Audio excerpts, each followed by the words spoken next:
everybody. My name is Jason Bahamudi. I'm one of the co-owners of Run Try Bike. Thank you for joining us on our Fireside Chat. Today's a special conversation happening on Monday versus Tuesday. Before we get started and invite our guest Emily Haag on, I want to remind you guys of a few things. Coming up in a week on Saturday, September 17th, Boise Running, Idaho Running Day. Make sure you get in on that as quickly as you possibly can. Go to boiserunning.com, 5K, 10K, half marathon, and marathon. October 22nd, 2022 in Kingman, Arizona, you will have the Monarch Triathlon. It is an all-female, unique point-to-point race. So make sure you visit our site, runtrymag.com, click on events, and you'll be taken right to the Monarch Triathlon race. And then also the She Tries event taking place September 24th in the Mount Pleasant, Charleston, South Carolina area. Two other things. You have discount codes, RTB20 to save 20% off of Blue 70. And then you also have the RTB22 to save 25% off SBR Sports. So without further ado, I'm going to invite Emily into our Fireside Chat so we can talk about this amazing event that she took place in that went from Florida to California. And just in time, here's Emily. Thank you for joining us, Emily. Hi, glad to be here. How are you doing this evening? I'm good. How are you? I'm doing great. Just kind of getting through all the introductions and everything else. And so I led off with this great event that you participated in that took place from Florida to California. You ran 2,500 miles. Give us some background on why you did this and when you did it and all of those good pieces of information. Yeah, well, I had decided, the idea kind of came to me maybe 5 or 6 years ago when I moved to Los Angeles, that one day I would like to run across the country. I didn't totally know what that would mean, like where I'd start, where I'd finish, when I would do it. It's just something I thought one day I would like to do this. And early this year, I just sort of had the thought, like, I've been doing a lot of ultras, and now feels like the perfect time. If I'm ever going to do it, I got to do it now, because otherwise I'm just going to be saying for my entire life that's something I wanted to do and I never did it.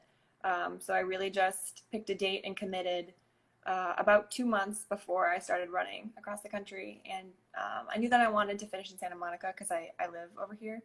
But I had to just pick a starting point and try to figure out a rough general route and start training even harder. And yeah, I did that about 2 months before I started running, which was May 1st. That's incredible. So I want to talk logistics because I raced Cocodona 250 2 years ago, and now you're going 10 times further. And I had more bags and more things than I can possibly imagine. Are you the type of person that is uber detailed, Excel spreadsheets, or you're like, you know what, I need running shoes, socks, shorts, and a t-shirt, and we'll figure everything else as we go along? Yeah, I'm a big fan of just winging it. Packing lights and being underprepared for sure. And then just winging it and relying. It's worked out for me more times than not to really rely on the training and just knowing that I think I have what it takes to actually finish the event than to put more energy into and a lot of, I think, stress and anxiety around lists and spreadsheets. And I don't even run with like a watch. I don't run with a Garmin watch. I don't put any thought into those little details. It takes the fun out of it for me. Yeah. So I just try to wing it. Yeah, it's somewhat freeing. So a couple of years ago, I deleted my Strava account, and I was like, you know what? It just becomes too much looking at heart rate and pace and this and that. And I was like, just delete it all. So I'm somewhere between you and my crew chief, Maria, who sent me, she has raced Lake Tahoe 200. And she sent me like this binder full of, hey, make sure you have all of these things. And I was so overwhelmed by it. I was like paralysis by analysis, right? And I was like, you know what? We need some of these things. We don't need all of these things. We'll figure it out. We're running for 5 or 6 days. Now, how long did it take you to run? Across the country, that took 85 days. 85 days. Yeah. That's incredible. Did you have crew that was following you, driving with you, making sure that you had everything you needed then? Yeah, I ended up having a crew. So originally the plan was to do it solo and to push a baby stroller, and bought the baby stroller in Jacksonville, Florida. But my parents were out there and they were basically traveling around in an RV anyway. And they said, well, we would love to, A, make sure you can finish this safely, and B, we want to see you finish, so we'll travel with you for, it was going to be, I was hoping it would take more like 60 days, it took 85. And yeah, we rapidly found out that it was just too logistically difficult. It was going to take twice as much time to finish if I had to do everything on my own, like find places to charge my phone multiple times every day and, run off the route for food and supplies and stuff. Yeah. So they made it possible for me to finish in a more reasonable time frame by supporting me the whole way. And yeah, they stuck with me. So a couple of things. One, baby stroller, was that so that you could carry all your nutrition and clothing and stuff? Is that what the idea was? Yeah, that was the idea. The very first idea I had was carry everything in a backpack. And I had done some races where you carry a backpack for a week, and a week is fine, but I realized for over 2 months of carrying a backpack, I'm going to end up with back problems and all kinds of stuff. That's going to add a whole other factor to it.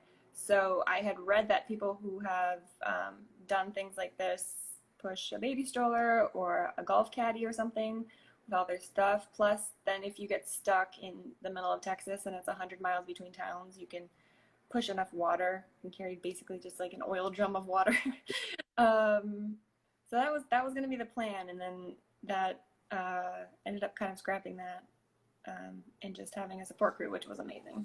Yeah. So did you have a route that you planned, and did you have to deviate from that route as you went along? Yeah, well, in the vein of being underprepared for things, I kind of had a general idea. I knew that I would basically be following, not running on I-10, but following along I-10 and roads that followed on I-10. And I figured that on a daily basis or weekly basis, I'd basically just be going where Google Maps recommended was runnable. Okay. I had the first week kind of set before I went out there. I knew I was going to be running on Highway 90, and I had asked around on this Facebook group called USA Crossers of people who do or want to do this endeavor. And they had said, yeah, Highway 90 is runnable, people who had run on it. So I started out on Highway 90 almost all the way through Florida. But then along the way, there was a lot of changing the route. And my support crew helped with that tremendously, of finding little ways to cut a mile off by running this way through town instead of that way through town. Or we'd get out, especially in Texas, a lot of the roads that we thought would be runnable end up being private roads or something. So there's a lot of changing the route as we went along. And so, and you did this for a cause. Can you talk about the cause Students Run LA?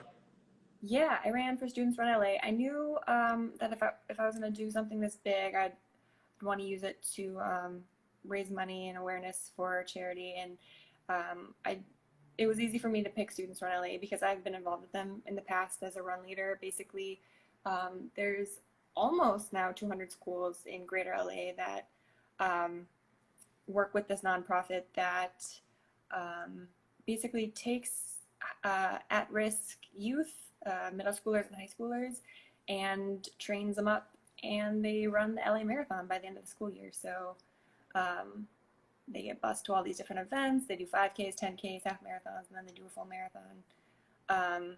And there's mentorship training, like the whole thing. They get shoes and clothes and all this stuff. So I just absolutely love the organization and decided to run for them. That's amazing. And you're taking donations, is that correct? Yeah. There's a link on my Instagram. There's the donation page is still live.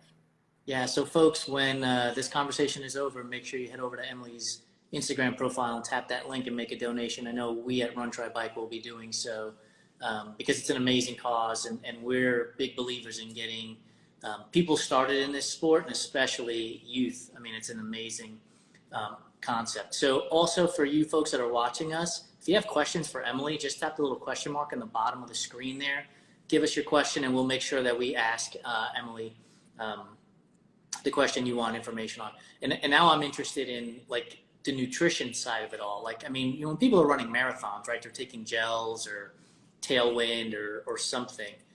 I know when I ran Cocodona, I could not wait to have a Klondike ice cream bar and a Burger King um, Impossible Whopper. So what was food like for you throughout 85 days?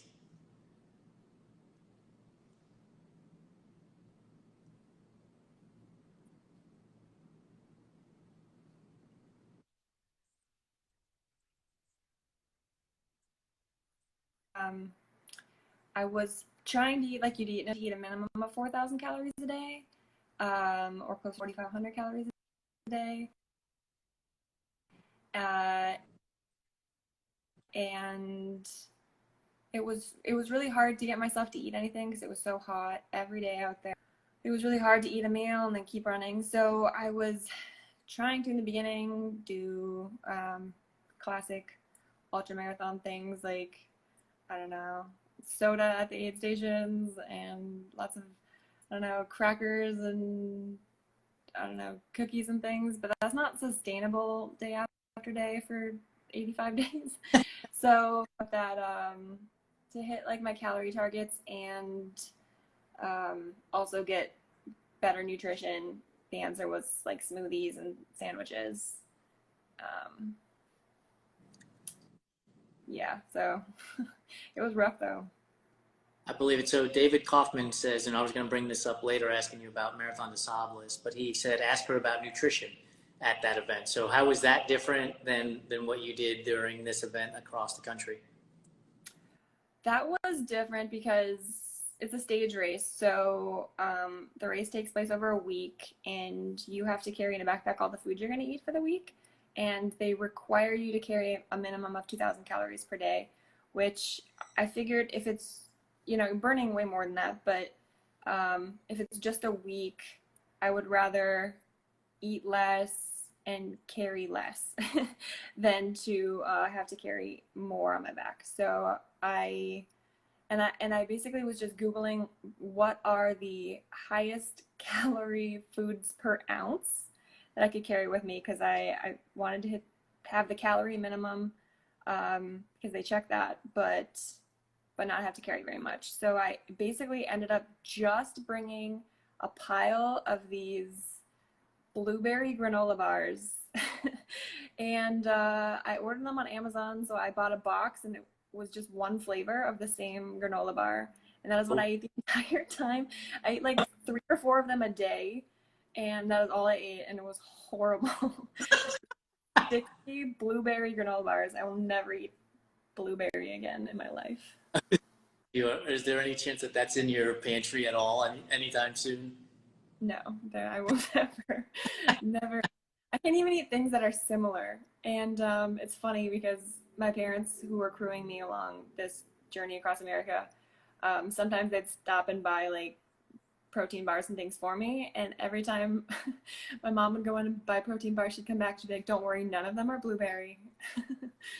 So yeah, I think about that, and I don't think I could have gone another day if that race had been one day longer eating blueberry granola bars. Well, clearly David knows the story because he's now asked me to ask you how you finished. So how did you finish the event, the race? How did I finish that race? It was a really rough race. It was the hottest year on record for this race. And so the temperatures hit like 135 degrees one day in the sand dunes. Half the competitors dropped out. There was one death on the course and another person who died who was choppered to a hospital. It was really, really rough, but finished on blueberry granola bars. And actually, it ended up being really, really good training for running across the country because I learned how to really deal with running all day in the heat, which proved to be very useful. Running across the southern part of the U.S. in the middle of summer, basically. Yeah, so you're dealing with plenty of high temps, but also humidity coming through Florida and Mississippi and Alabama, Louisiana, I'm sure too, correct? Probably Texas as well. Yeah, everything east of the Mississippi River was so humid, 90s and humid every single day. And then west of that through Texas, New Mexico, Arizona, California, it got hotter. Basically, by the time I was in Texas, it was 100 degrees every day. And then by New Mexico, Arizona, it was up by 115 every day. Never dropped below 100 for almost 2 months. And but super, super dry once you're west of the Mississippi. So I guess we're burying the lead on your finish at the Marathon Des Sables because we just got a comment that you finished first for Team USA. Yeah, of the Americans, overall, I finished first, which was really cool. I just went to finish it, because it was like a race on my bucket list. Yeah. But yeah, I really really surprised myself by how well I did. For women overall, I was 12th. And for the Americans overall, I was first. That's awesome. So you said bucket list. That was one of them. What else is on the bucket list for you? So many. I really, now that I've finished the Run Across America, I've been thinking about the races I want to do next. Next year, I definitely want to attempt to do a Spartan death race. Um, and which is really, it's a unique event. The race is different every single year, so you don't know what you're going into. And it lasts about 3 days. There's another stage race in the UK that's a mountain one called Dragon's Back that is actually, they just finished for the year now, but I'll either be out there next year or the year after. There's so many races. There's also a lot of just like endurance challenges I've invented in my mind that I want to try to do. Pretty soon, probably in about a month, I'm gonna try to do a marathon underwater in a pool with weights holding me down. Which will be a lot of laps in a swimming pool at a gym, but So wait a minute. So you'll be holding dumbbells, I'm presuming, so that it keeps you underwater, yeah. and you'll walk the length of the pool until you hit a marathon distance. Yes. And And I'll keep searching for air. I'm not gonna have a oxygen tank or snorkel or anything, so it'll take a long time. But where did this come from? Like, where did that idea come from? I was just I've I'll just be out on a run or at the gym or at the beach and thinking about unique challenges I want to do. Sometimes if I'm swimming, I'll think of swimming related ones, or if I'm at the beach, I'll think of other things. But uh, I'm now making a list of all these kind of strange challenges that I want to do. It's amazing. Like, I clearly don't have a wild enough imagination because I'm like, I've done the triathlon, I've done the Ironman and the 100 mile and 250 mile. I want to do a swim run event. Like, nowhere in my mind was I like, I should do an underwater marathon. So I'm clearly not imaginative enough. I need to open up my brain a little bit more. I'll just be like at the gym and I'll walk by the pool and see people swimming laps and I'll think, has anyone like walked a marathon underwater? And then I'll try to Google search it, and if I can't find someone who's done it, then I want to do it. Or if I found someone who's done it, then I still want to do it. But sometimes I'll think of these things. I'll just be like, I wonder if anyone's ever done that.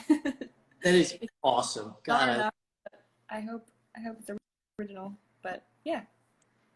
So I mean, I have a whole list of questions here that I had written down after going through your Instagram account. And I think part of this goes to that. So before you started your endeavor to go from Florida to California, you were a certain person.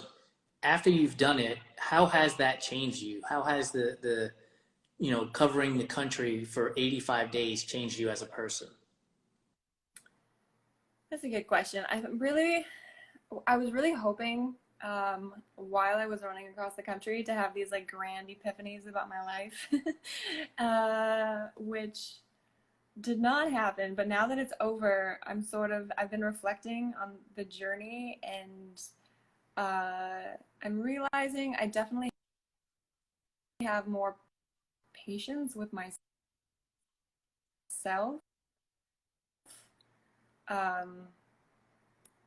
And it's really opened my mind and shifted my perspective, I think, about sometimes that'll happen in a race, but most of the races I've done, and take one day or at best a week. So it feels like these things come a lot quicker to me. The lessons are learned a lot quicker, but now I've stopped. I'm really sort of just digesting that whole journey, and yeah, finding that I think patience is one of the virtues I've gotten more than anything out of running across the country. Yeah, I think that, so for me, when I ran for 5 days, I started to realize what was important to me, what was more important to me than other things, and letting some things go.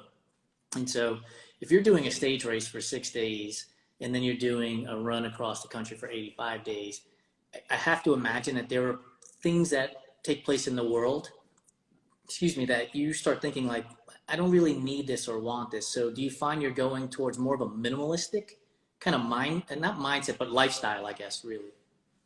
Oh yeah, absolutely. Yeah, it's amazing how little you need and how little like what little things matter out there, especially doing a race like Marathon Des Sables in Morocco in the middle of the Sahara, where you're so disconnected from the entire world. And you come back and you realize, like, the world just continued for a week, but I didn't know what was going on and it didn't matter. Right. So, yeah, I don't really feel a need to be so plugged into everything all the time. I've kind of stopped watching the news and obsessing about things that I don't really have control over, and it's really helped me to figure out what I do have control over, which is very little, and it's only things that basically I'm doing right now in this moment, and to not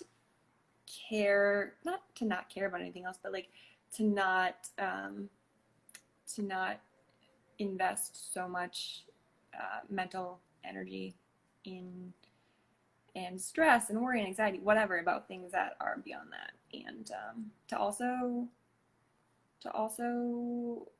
I mean, like, there is something about endurance is definitely, I think, something that you like learn. It's like a muscle almost, like that you work and you develop through, like you would any other muscle group by going to the gym or something.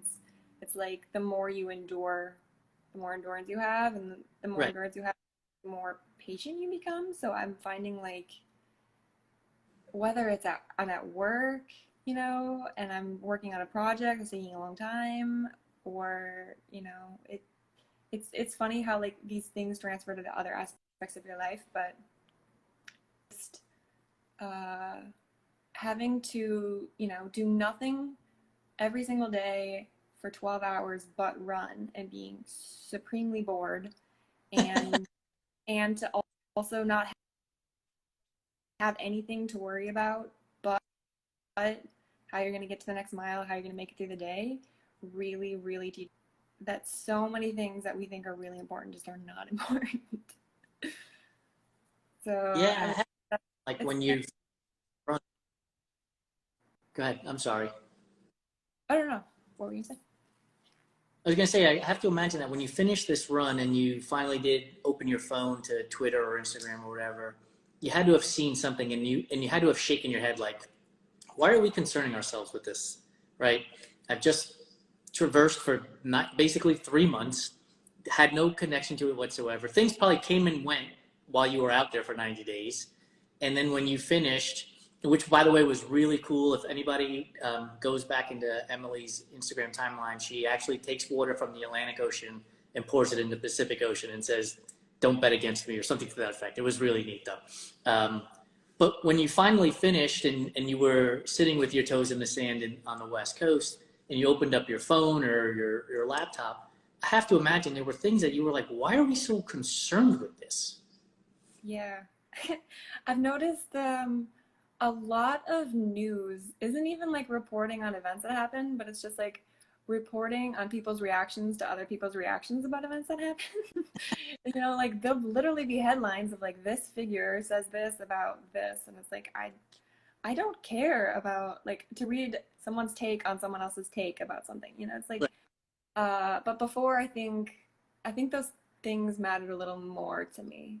like not only people's opinions about me, but people's opinions about other things probably helped shape my opinion about other things more than they Right. do now. Because yeah, being disconnected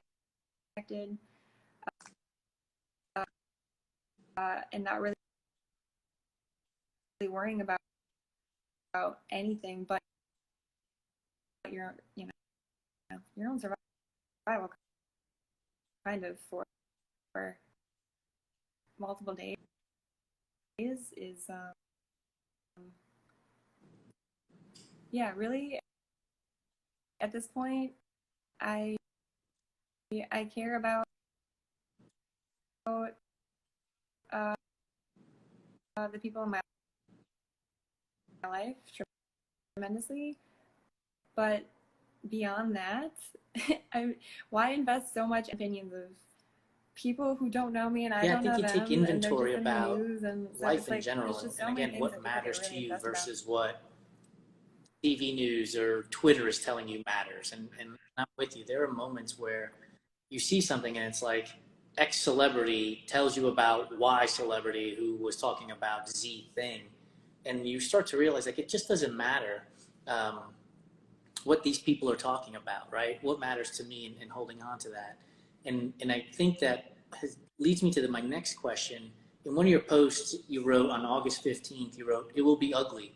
And so I'm wondering if you had that thought before you started, and if you did, what parts were ugly that you expected, and what parts were ugly that you didn't expect, but you were also able to kind of get through it because you were now embarking on an event that was bigger than yourself for Students Run LA.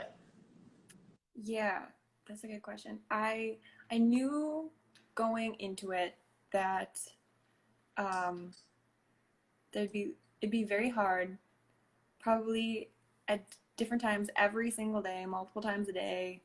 Um, I'd want to stop or walk or cut it short or whatever.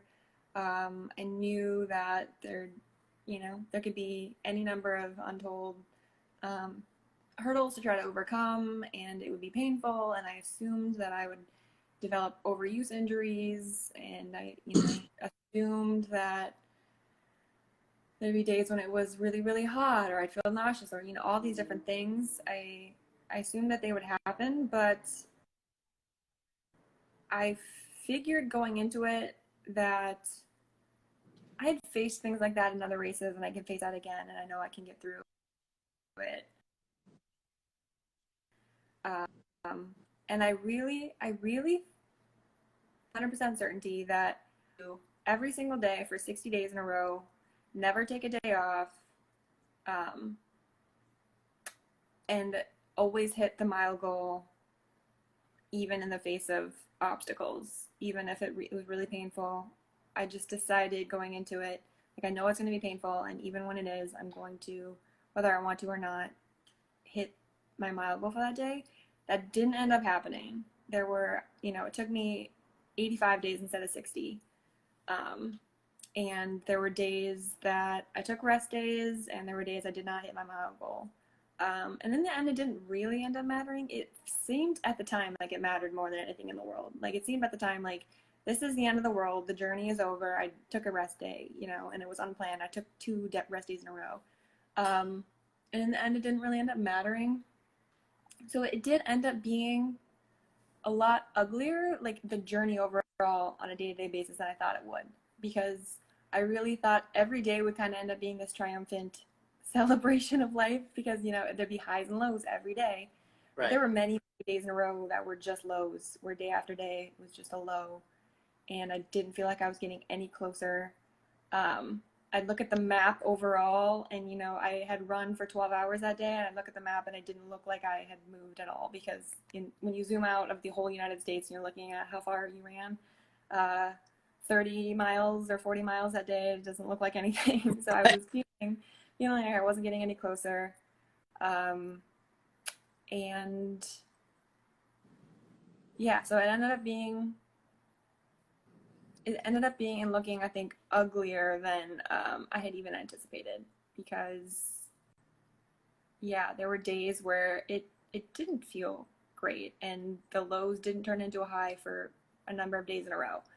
But still got there, and realized that that's like really what mattered was,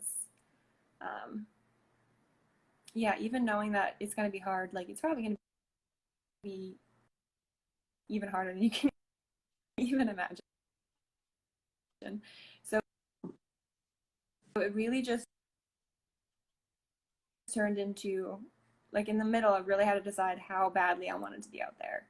I think that's why so many people quit. I think it's over half who attempt, because, and I saw people who like on USA Crossers start their journey and then quit within a couple weeks or a month, because there will be a point where you really have to evaluate how badly do I want to be out here. Mm-hmm. And if the answer is it more than anything in the entire world, it becomes really, really hard to get up and do it the next day. Because, yeah, there were days where, you know, I didn't start running until 1 o'clock in the afternoon because the morning I just was way too exhausted to get started. And then I was really down about the fact that I didn't run all morning, so I was behind in the day. And then there were days where I was basically sucking oxygen out of a can because I didn't have enough iron in my blood and not enough hemoglobin to circulate oxygen efficiently through my body. So I was getting like canned oxygen from CVS and sitting in air conditioning, sucking oxygen out of a can, trying to wrap my mind around running for the rest of the day when I was just too tired. There, like the first 3 weeks, I was hitting or surpassing my mile goal every day, which was so. I started out wanting to do 45 miles a day. There were some days I hit 50, and it was hard, but in the beginning it was possible. By the middle, I would walk 5 miles in the morning, and I was more tired than the days I had ran 50. So it's like really having to evaluate how badly do I want to be here. This is worse than I thought it was going to be. I didn't expect. Right. And keep taking one step forward. But yeah, it's not going to be pretty. Well, just so you know, we have a comment here from Emmanuel Estrada, said that they were running the San Francisco Marathon when you were running from Florida to California, and when that they wanted to cry. It's amazing what you did. So just know that you were absolutely inspiring people while you were out there, and when they hear the story, they'll be inspired too, right? Because you'll be able to tell yourself, well, if she can run 2,500 miles, I can run 13 miles, or even if it's a 5K training day, you know, so you are absolutely inspiring and motivating people. And I just think that's amazing to conceive of, one, and then two, go out and do it. Folks, thank you for joining us. Emily Haag is with us today on our special Monday afternoon or Monday evening fireside chat. If you have a question for Emily, there's a little question mark down on the bottom right. Just tap that and get your question in. We'll be sure to get it in there.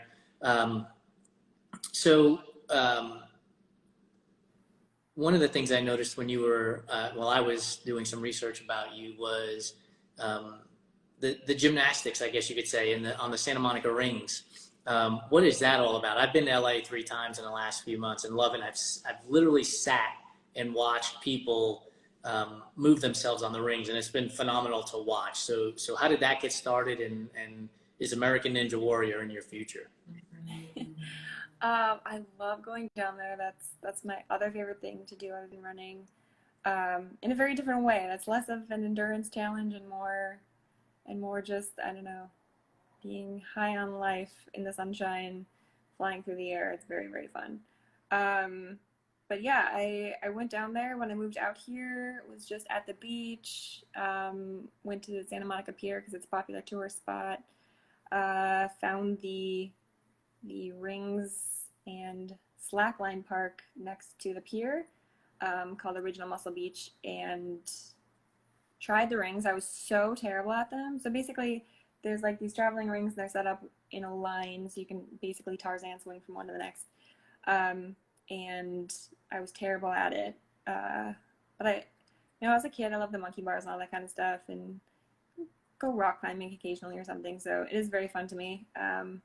And just started going down there about once a week on Sunday. Made some friends down there who, taught me some things, showed me some maneuvers, and it becomes very addictive, like running, where you get better at it the more you do it. And now I still go down there at least once a week. I've gotten a lot better at it over the years. American Ninja Warrior. I would love to do that, but I don't think I'm quite at that level. I've met some of them, and actually one of the more famous Ninja Warriors, Jesse Graff, of encouragement. But they definitely have a skill set that I have not yet acquired down there. That's awesome. Oh, we have a question from the audience. So Manuel Estrada said, how much help did you have along the way? We talked about that at the beginning a little bit. They've been researching all of this because they plan on doing Across America next year, just looking to gather all the intel. So what advice would you give them? Yeah, a great place to start is this Facebook group called USA Crossers. There's a lot of people in there who have done it or are planning to do it. And almost every day, sometimes multiple times a day, there's people in there asking questions and getting advice, and 50 people who have walked across the country before jump in to provide advice. Everyone's had very, very different journeys who have done it. Some people walk over multiple years. I actually met someone in Arizona who started on the East Coast in 2019, and he's going to finish in San Diego next year. So there's some people who take multiple years, and they'll stay in cities for a while, and they'll walk a few miles a day. And then there's other people who do it super aggressively with a crew and run the whole thing. I try to do that. There are people who've done it faster than me, obviously.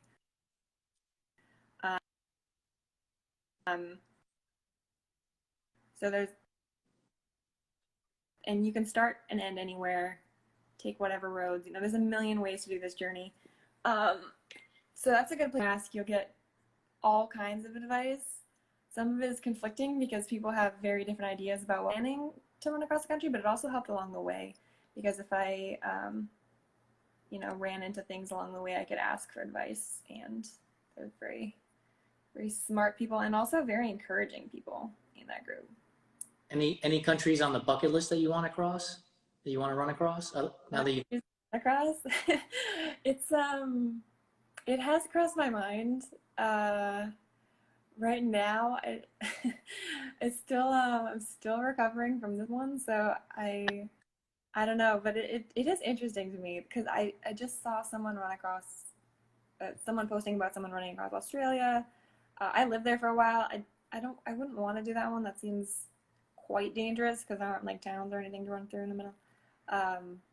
There are parts of Europe that might be cool to traverse, but I don't really have any solid plans to cross another country or another continent on foot. You never know. Never say never. Exactly. Well, we don't want to keep you too long, so we're going to jump into our what we call rapid fire questions, but feel free to take your time to answer them. This is not like hard-hitting journalism. So for you, when you're running, music, podcast, or nothing at all? Sometimes music, sometimes nothing at all. It totally depends on the mood I'm in. There'd be days out there where I'd run multiple days in a row and not listen to anything, because I was just too in my head and too wired up, and listening to stuff didn't help. And then there were times when I had to listen to music, so it really can change. So if it's music, what's your favorite genre and your favorite artist in that genre? Classic rock for sure. When I'm running, it's AC/DC, but otherwise it's Fleetwood Mac. Nice. Pineapple on pizza, yay or nay? Okay, I don't hate it as much as other people. I feel like it's either love it or hate it thing, and I'm kind of in the middle, but I'm a probably no thank you. Yeah, good job. Good answer. No thank you. Candy corn, is that a real candy or not really? It's actually, I think it's the only candy I like. Oh. Which is a controversial statement, but Yeah, certainly certainly in my head, because to me it's just like candle wax. It's not really a candy in my head. Oh, I understand. It is basically wax, but I love it. But what's interesting, like I like Starburst, right? I mean, Starburst is really not much different in the grand scheme of things. Yeah, yeah. Or like I like licorice too. I like Twizzlers and Red Vines, which are also very waxy. Mhm. So Black, maybe are you a black licorice fan then? I actually do like black licorice, yeah. Very nice. What about Peeps? Peeps? Yeah, yay or Like nay? oh, I don't really like marshmallows though. So we've had a handful of people on here tell us that they like them when they're stale, and to me, even less exactly, it makes even less sense. Like, so now you're eating All doorstop. endurance athletes are crazy people though. That's not like a normal demographic. Red velvet, is that a real flavor or is it just chocolate cake with red dye? I think it's chocolate cake with red dye. I I think don't we became best. I don't know. I don't understand how it's different. It's not. It's not. Favorite book? Ooh, my favorite book is it's called The Invention of Morel by Adolfo Bioy Casares. It's really short. It's probably almost more of a short story, but it's about someone on an island, and it's pretty weird and Very, I'll have to check it out. trippy. And oh my god, that's my cat. Yeah, It's that's my favorite awesome. book.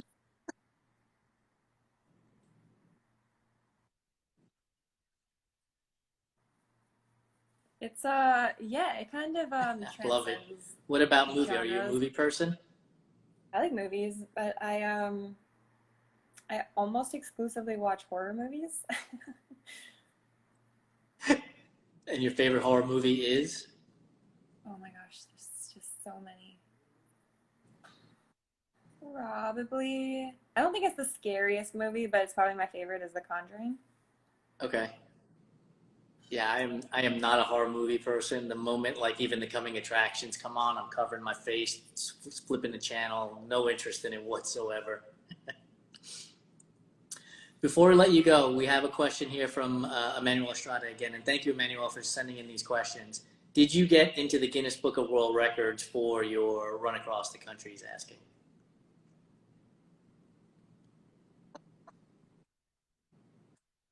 I did not. There has been about 300 or 340 is the upper estimate of people who have done it before.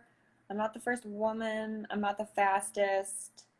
I'm not the youngest. So I didn't break any records. But you probably are the only one who also does the rings in the Santa Monica Beach, correct? Probably, yeah. We need to submit. We realized close to the end, like we should just put on a goofy costume and been the first person to cross the country in like a banana suit or something. That would have been awesome. Well, Emily, thank you so much for joining us. We'll have to have you on because I'm fascinated by the mind being able to push the body across that long of a distance and then coming up with these different crazy ideas of running a marathon underwater and whatever else. So if you're up to it, we'd love to have you again in the future. Sounds great. I love talking to you. Thanks so much. Awesome. Thanks, guys. Thank you, everybody, for joining us. We'll talk to you soon. Bye-bye.